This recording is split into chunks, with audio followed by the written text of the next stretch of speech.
An entitled mom decided that my Jeep, my passion project, was the perfect 16th birthday present for her daughter, and she absolutely, unequivocally would not take no for an answer. This is the insane and frankly unnerving story of how her polite, handwritten inquiry spiraled into a campaign of harassment that culminated in an explosive confrontation right on my front porch, with police involved. What would you do if a total stranger didn't just want your car but felt they were entitled to it? If they decided your property was already theirs and you were just an obstacle? Let's get into the madness. Before this whole mess descended on my life, my world was defined by a quiet, predictable peace. I live in one of those sleepy suburban neighborhoods where the biggest event of the week is trash day. It's the kind of place where the loudest thing you usually hear is the distant hum of a lawnmower on a Saturday afternoon or the cheerful chime of an ice cream truck in the summer. It's a meticulously manicured world of matching mailboxes and pristine flower beds. You know the names of your immediate neighbor's dogs, and you give a little two-finger wave from the steering wheel when you pull out of your driveway. The biggest drama is usually a passive-aggressive post on the community Facebook page about someone not picking up after their pet. I'd lived there for about 5 years, mostly kept to myself, and had never had a single problem with anyone. My little slice of suburbia was my sanctuary, a fortress of solitude from the chaos of the outside world. And parked proudly in the driveway, the heart of that sanctuary, was my Jeep. Now, I need to be clear. This wasn't just a car to me. It wasn't just a utilitarian assembly of metal and rubber that got me from point A to point B. It was my 1998 Jeep Wrangler TJ, and to call it my baby would be an understatement. I bought it a few years back as a project. The previous owner had kept it mostly stock, and it was in decent shape, but I saw it for what it was. A blank canvas. Over the years, I poured my heart, my soul, and way more of my paychecks than I'd ever care to admit into it. It started innocently enough, as these things often do. A new soft top to replace the faded original. A beefier set of all-terrain tires that looked a little more aggressive. But then the modification bug bit me, and it bit me hard. I decided it needed a lift, not a small one either. I ordered a complete 4-inch suspension lift kit online. It arrived in several impossibly heavy boxes, and I spent an entire weekend in my garage, wrestling with rusted bolts and heavy steel components. I remember being covered in grease and sweat, my knuckles raw and bleeding, lying on the cold concrete floor with a single work light illuminating my struggle. There was a moment on Sunday afternoon when I thought I was defeated, a stubborn control arm bolt refusing to budge. But the eventual crack of it coming loose was a sound of pure victory. After the lift came the upgraded axles. Then came heavy-duty steel bumpers, the kind that could plow through a brick wall. I installed a winch on the front bumper, a massive, powerful-looking thing that I knew, realistically, I would probably never have a legitimate reason to use, but it just looked so damn cool. It completed the rugged aesthetic. The original dark blue paint was starting to fade and show its age, so I made the big decision to get it repainted. I agonized over the color for weeks before settling on a deep, rich forest green that reminded me of the trails I hoped to explore one day. I remember seeing it for the first time after it was returned from the shop, gleaming under the fluorescent lights, and feeling a sense of pride so profound that it almost took my breath away. I learned how to perform all my own maintenance on it by watching hours of tutorials and purchasing specialized tools. I knew every quirk, every rattle, every groan. Every single modification, every little scratch and dent picked up along the way had a story. It was a rolling, rumbling testament to my own hard work, a physical manifestation of my patience and dedication. When I wasn't working on it, I was driving it. On beautiful sunny days, I'd take the top and doors off, a process that was itself a satisfying ritual, and just cruise. It was my escape pod. A stressful day at the office, full of ringing phones and demanding bosses, could be completely melted away by a 10-minute drive with the wind whipping through the open-air cabin. It wasn't fast, and it certainly wasn't luxurious. The gas mileage was a joke. Still, it was viscerally, undeniably, mine. It had become a part of my identity. It sat in my driveway not as a status symbol to impress others, but as a part of the family, a loyal companion. And I couldn't have been prouder of it. It never ever occurred to me that this thing I was so passionate about, this source of so much joy and satisfaction, would become the epicenter of the most bizarre and infuriating encounter of my entire life. I had no idea that a woman I barely knew was about to decide that my pride and joy belonged to her daughter. The carefully constructed peace I'd built for myself was about to be completely and utterly shattered. The whole thing started on a Tuesday afternoon. I remember the day with perfect clarity because I'd just gotten home from a particularly draining day at work and was looking forward to nothing more than a quiet evening with a hot meal and a mindless show on TV. As I walked up my driveway, weary and ready to shed the day, I saw a small, folded piece of paper tucked under my Jeep's driver's side windshield wiper. My first thought was that it was just another flyer for a local pizza place or a lawn care service. I let out a small sigh, a little annoyed at the unsolicited trash, and pulled it out, ready to toss it into the recycling bin as soon as I got inside. But it wasn't a flyer. It was a handwritten note on delicate pink-lined notebook paper, the kind you'd find in a teenager's binder. The handwriting itself was a loopy, neat, almost painstakingly perfect cursive, written with a purple gel pen that shimmered in the afternoon light. It read, "Hello!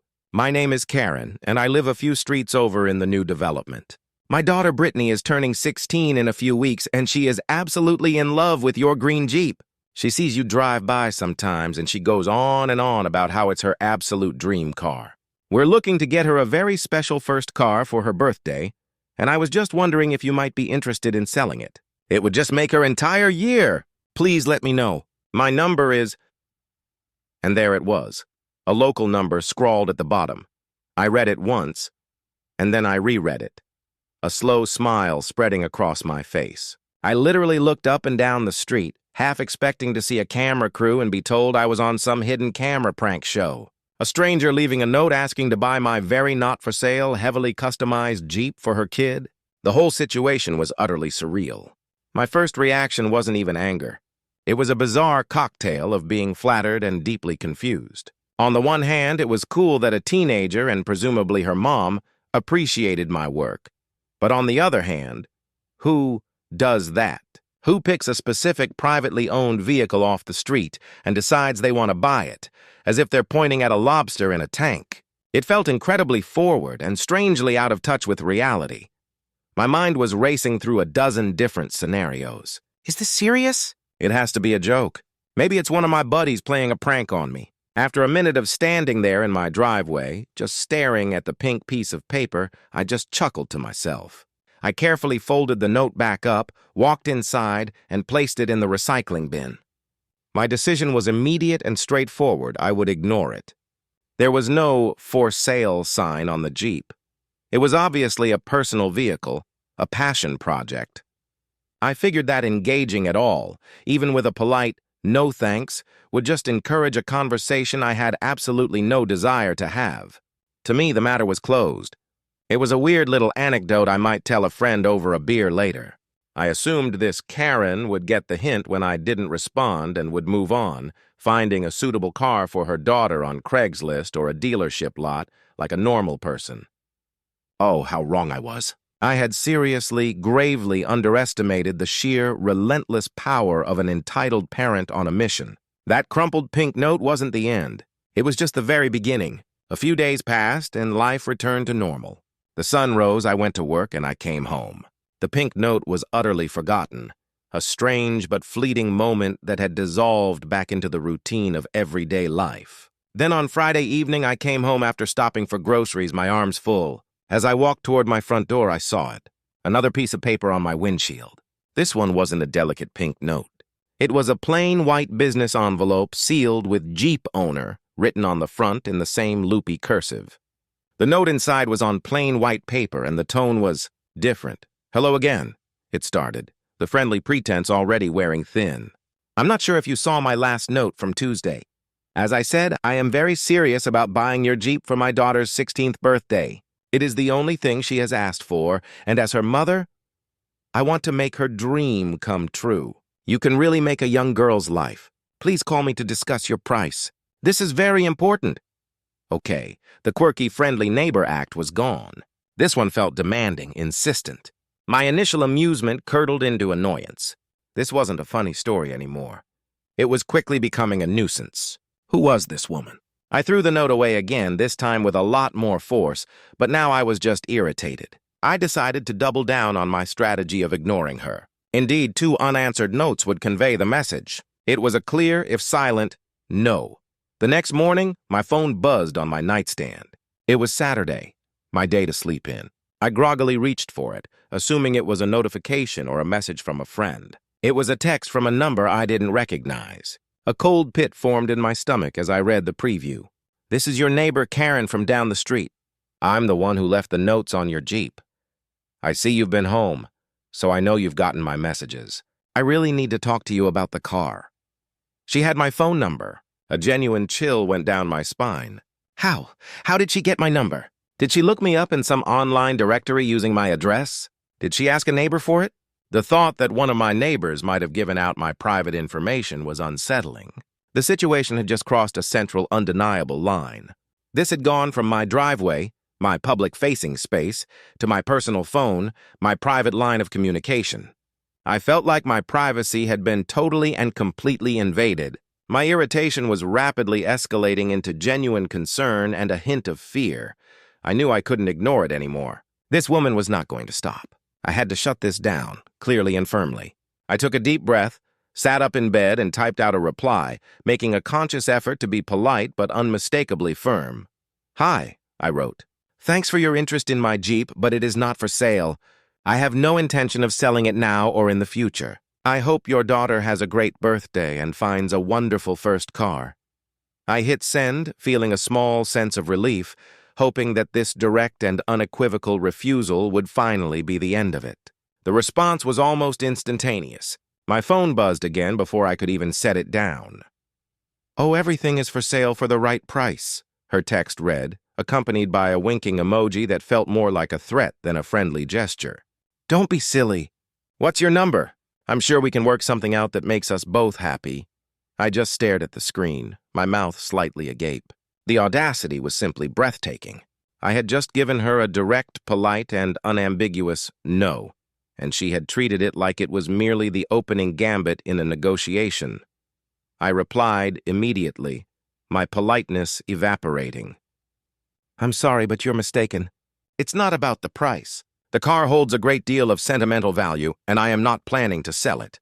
This is my final word on the matter. It is not for sale." Her response came back, now dripping with a cloying, passive-aggressive sweetness. "But you don't understand. My daughter Brittany is a wonderful girl. She gets straight A's. She volunteers at the animal shelter. She deserves a nice, safe car for her birthday. You wouldn't want to be the person who disappoints a sweet 16-year-old on her special day, would you? Think of how crushed she would be." That was it. That was the precise moment my simmering frustration boiled over into white-hot anger. The sheer, unmitigated entitlement was staggering. She was attempting to guilt-trip me, to make me a total stranger, responsible for her daughter's happiness, as if my refusal to sell my personal property was some malicious act, a deliberate and cruel blow against her perfect child. My thumbs were flying across the screen. My vision was tunneling in on the phone. "With all due respect, my car has absolutely nothing to do with your daughter's happiness. That is your responsibility as her parent, not mine. I have told you repeatedly that it is not for sale. Please stop contacting me about this. Do not text me again." I immediately blocked her number. I felt a surge of adrenaline, my heart hammering in my chest. I felt harassed, cornered in my own home. This woman had found my home, found my phone number, ignored my polite refusals, and was now trying to blackmail me emotionally. A dark, heavy feeling settled in my stomach. This wasn't over. Blocking her number felt like I hadn't shut her down. It felt like I had only challenged her. And a woman like this, a woman so convinced of her own righteousness, did not seem like someone who backs down from a challenge. The rest of that Saturday was shot. I was completely on edge, a low-level hum of anxiety buzzing just beneath my skin. Every car that drove down my street, every unfamiliar engine sound made me look out the window. I half expected her white SUV to be parked across the street, just watching. The peace of my home, the very reason I loved my quiet neighborhood, was gone. It had been stolen and replaced by this constant, nagging apprehension. Just as the sun was setting, casting long shadows across my lawn, it happened. A firm, insistent knock on my front door. Not a friendly rap, but a series of brutal, impatient thuds. My heart started pounding against my ribs. I crept to the door and looked through the peephole. My stomach dropped. There she was. Karen.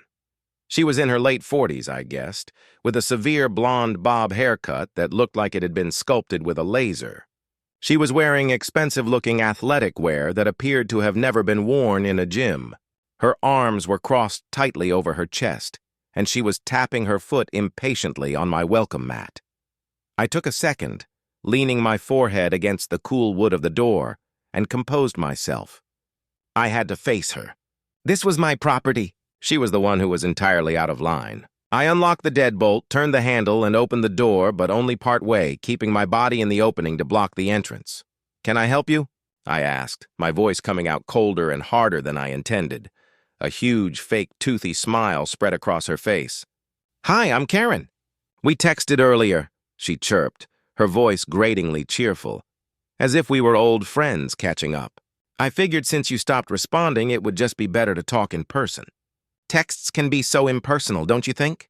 Her gall dumbfounded me. "I stopped responding because I blocked your number," I said flatly, refusing to play her game. I thought I was clear in my last message. "The car is not for sale." Her smile twitched, the first crack in her facade. "Now, let's not be hasty," she said, taking a step forward, trying to peer past me into my house. "My daughter Brittany has her heart absolutely set on it. I saw you have it all fixed up. It's so perfect for a new driver. It sits so high off the ground and it looks so sturdy. It seems very safe." I almost laughed out loud. The ignorance was as profound as her sense of entitlement. A lifted, heavily modified 20-year-old Wrangler with a manual transmission, no modern safety features like side airbags or traction control, was the exact opposite of an ideal. Safe first car for a teenager. It's heavily modified, has a manual transmission, and it's not a suitable car for a new driver, I stated, my patience completely gone. And for the fifth and final time, it is not for sale. She let out a long, frustrated sigh, rolling her eyes as if I was the one being difficult and unreasonable. She pulled out her phone and began tapping at the screen aggressively. "Look," she said, shoving the phone in my face. The screen showed a Kelley Blue Book page. "I've done my research. I have the KBB value right here. It states that a 98 Wrangler in excellent condition is worth approximately $8,000. I am prepared to offer you that. In cash. That's a very generous offer for a car this old." The rage that had been simmering all day finally started to boil over. This woman, this stranger, was standing on my porch, after I'd told her no over and over and over, and was now dictating to me what my property, my labor, my passion, was worth. "First of all," I said, my voice low and shaking with barely controlled anger, "get that phone out of my face. Second, the Blue Book value is completely and utterly irrelevant. It doesn't account for the new engine I had installed last year, the thousands of dollars in suspension and steering components, the custom fabricated bumpers, the 12,000-pound winch, the new top, the brand new 35-inch tires, or the hundreds of hours of my own labor I have poured into it. It is not a stock vehicle. It is mine. And the answer is no. The answer will always be no. Now I need you to leave my property." The fake smile vanished completely, replaced by a contemptuous sneer. "Well, there's no need to be so rude about it," she scoffed, her voice dripping with venom. "You're being incredibly selfish. Do you even need this car? It's just a toy. My daughter's happiness is at stake here. I thought you'd want to be a good neighbor. I guess I was wrong about the kind of people who live in this neighborhood. That was the last straw. The accusation, the judgment, the sheer nerve of it all. You are not my neighbor," I said, my voice rising, no longer caring if the actual neighbors heard. "You are a stranger who is harassing me. You are on my property, uninvited, and I am telling you for the last time to leave. If you do not turn around and walk away right now, I will call the police." Her eyes widened in genuine shock, as if the idea of consequences, of facing authority for her actions, had never once entered her mind. She opened her mouth to say something else, probably another insult or threat, but I cut her off. "Leave. Now." She stood there for a long, tense second, her face a mask of pure fury. Finally, she let out a huff, a sound of profound indignation, turned on her heel, and stomped back to her gleaming white SUV parked at the curb. "This isn't over!" she yelled over her shoulder before getting in, slamming the door and speeding off down the street, her tires squealing in protest. I slammed my front door and leaned against it, my entire body trembling with adrenaline and rage. My home no longer felt like a sanctuary. It felt like a fortress under siege. And her last words echoed in my head. I had a terrible sinking feeling she was right. I immediately went to my computer, my hands still shaking, and wrote down every single detail I could remember. I documented the date and time of every note, every text, and this face-to-face confrontation. I need an obvious record of all this, okay? I have to pause here. This is already wild. Can you believe the nerve of this woman? Showing up at my door, lecturing me about being selfish, and telling me what my own property is worth? It's mind-blowing. If you're finding this story as wild as I did, do me a favor and hit that like button. It really helps the channel. And make sure you're subscribed to notifications, because trust me, you won't want to miss how this ends. It gets so much crazier. All right, back to the madness. The days following her disastrous visit were a unique form of psychological torture. Her campaign of harassment pivoted from direct verbal confrontation to a creepy, passive-aggressive siege. It was almost worse. At least 2 or 3 times a day, every single day, I'd see her white SUV crawl slowly down my street. It was a blatant act of intimidation. She would slow down to a near stop as she passed my house, her head craned, just staring. It was a constant, unnerving reminder that she was watching, that she hadn't forgotten, and that she wasn't giving up. Once, I was out front mowing my lawn on a Saturday, trying to reclaim some semblance of normalcy. She drove by, rolled down the passenger side window, and just stared at me. Her face was a mask of pure, venomous hatred. She didn't say a word. She didn't have to. The message was crystal clear. I haven't forgotten, and I am not going away. She held my gaze for a solid 10 seconds before speeding off. I started to feel like a prisoner in my own home. My sense of peace and security was gone entirely, replaced by a constant, gnawing anxiety that ate away at me. Then, she stooped to a new, despicable low. One afternoon, I was looking out my living room window. I saw her walking down the sidewalk with her daughter, Brittany. As they approached my house, Karen stopped, pointed directly at my Jeep in the driveway, and began talking animatedly to the girl, gesturing wildly. The daughter, who looked like a perfectly typical teenager, looked utterly mortified. She was shaking her head vigorously, trying to pull her mom's arm to get her to keep walking, her face bright red with a level of embarrassment that was palpable even from a distance. Karen was using her own kid as a prop in her twisted harassment campaign. It was at that moment that I stopped feeling any anger toward the daughter. She was just another victim of her mother's pathological entitlement. The texts started again, this time from a new, unknown number. "You're a horrible, selfish person. You're going to ruin a sweet girl's 16th birthday. I hope you're happy with yourself. I see you. You can't hide." I blocked the new number without replying, but it was getting under my skin. This constant, relentless harassment was causing me real, substantial emotional distress. I wasn't sleeping well. I was jumpy and irritable. The final straw, the thing that pushed me from victim to actor, arrived in the mail about a week after her visit. It was a certified letter from the post office, meaning I had to sign for it. My blood ran cold. The only things that come via accredited mail are bad news. My hands were shaking as I tore open the stiff envelope. Inside was a single typed page. It was a laughably unprofessional pseudo-legal document that she had clearly typed up herself, titled Formal Offer of Purchase and Intent to Secure Asset. It outlined her generous offer of $8,000 once more. Then, in a final paragraph that was bolded, underlined, and in all capital letters, it said, "This is my final and binding offer. You have 72 hours from the time of receipt of this letter to accept. Suppose you fail to comply with this timeline. In that case, I will be forced to pursue further action to secure the asset for my daughter's predetermined birthday gift." Further action. Secure the asset? Was she completely unhinged? Did she think this was some corporate takeover or a property seizure? This ridiculous, unhinged letter was the line. She had now put her threats, however vague and legally incoherent, in writing and had them formally delivered. This felt like legitimate harassment, maybe even stalking. I had had enough. I wasn't going to live in fear anymore. I got on my computer and started researching my options. I learned that in my state of Florida, what she was doing, a willful, malicious, and repeated course of conduct that causes substantial emotional distress and serves no legitimate purpose, is the legal definition of stalking. And victims of stalking can seek an injunction for protection, commonly known as a restraining order.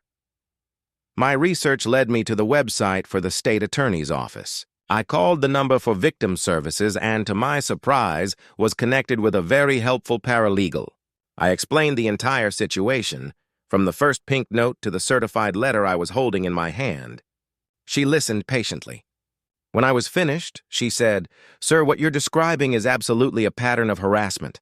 The strongest first step you can take before even going for a full injunction is to have a formal no trespass warning issued by law enforcement. That way, if she sets foot on your property again or even contacts you, it's an immediately arrestable offense." It made perfect sense. It created a clear legal boundary. I thanked her profusely and immediately called the police non-emergency number. I explained the whole saga for what felt like the 100th time. 30 minutes later, a police cruiser pulled up to my curb. I invited the officer in and laid out all my evidence on my coffee table. The 2 original notes, printouts of the text message exchanges, and the grand finale, the formal offer letter. He read through everything, his expression growing increasingly severe. "Wow," he said finally, shaking his head. "This is persistent. Issuing a trespass warning is absolutely the right next step. This gives her a clear legal warning that her behavior will have consequences. Are you ready to do this?" I nodded, my heart hammering in my chest, but I was determined. This was the end of the line for her. The officer and I walked the 2 blocks to her house in the newer development. The houses were bigger, the lawns more aggressively green. We stepped onto her pristine walkway, and the officer knocked firmly on the door. A moment later, Karen swung the door open, a look of annoyance on her face. The look on her face when she saw me standing there, slightly behind a uniformed police officer, was something I will cherish for the rest of my life. It was a silent movie reel of emotions, confusion, then shock, then pure, unadulterated outrage. "Ma'am," the officer began, his voice calm and professional. "I am Officer Name. Are you Karen, last name?" She stammered, her eyes darting between me and the officer. Yes? What's this about? What's he doing here?" "This gentleman," the officer said, gesturing to me, "has informed us of a pattern of ongoing and unwanted contact from you. He has provided evidence of multiple notes, text messages, and unsolicited visits to his home after he repeatedly asked you to stop." Karen's face instantly shifted from shock to incandescent rage. "What? That's ridiculous. I just inquired about buying his car for my daughter. He's the one who was so rude and nasty about it." The officer held up a hand, a gesture that immediately silenced her. "Ma'am, he has told you no, multiple times.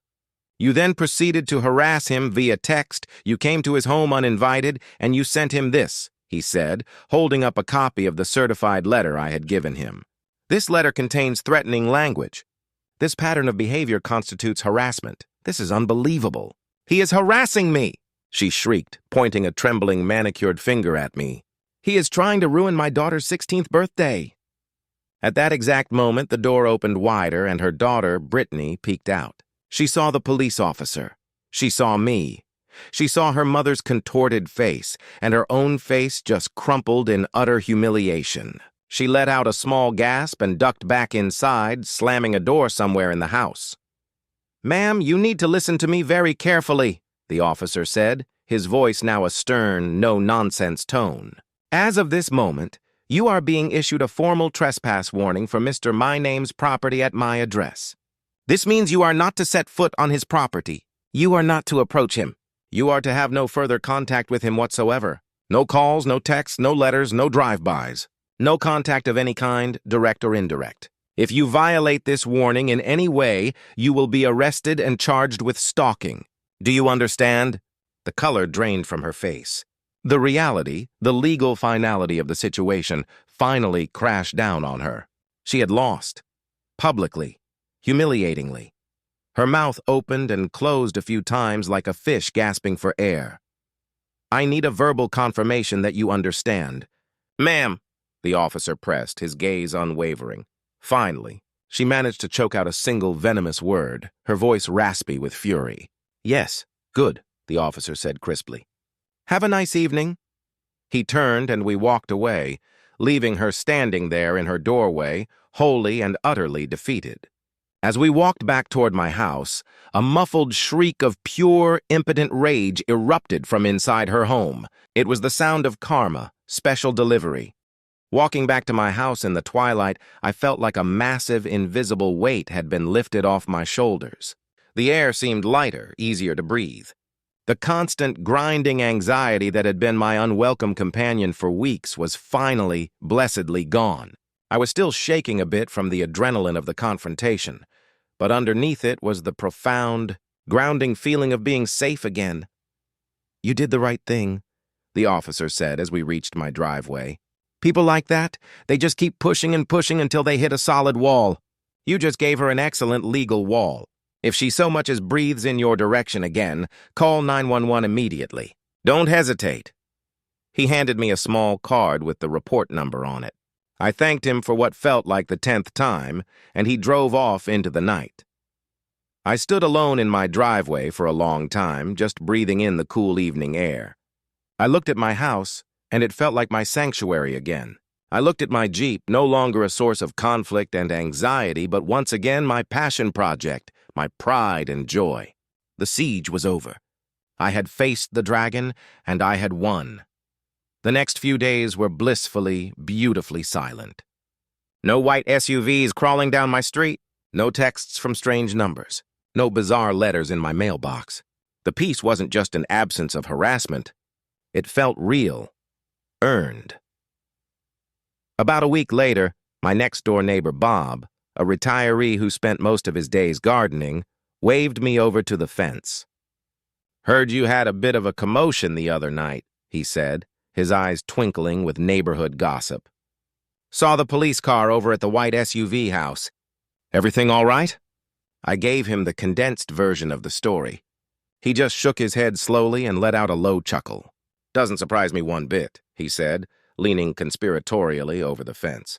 "Heard from another guy down the street that her husband came home that night to find her tearing the house apart in a rage.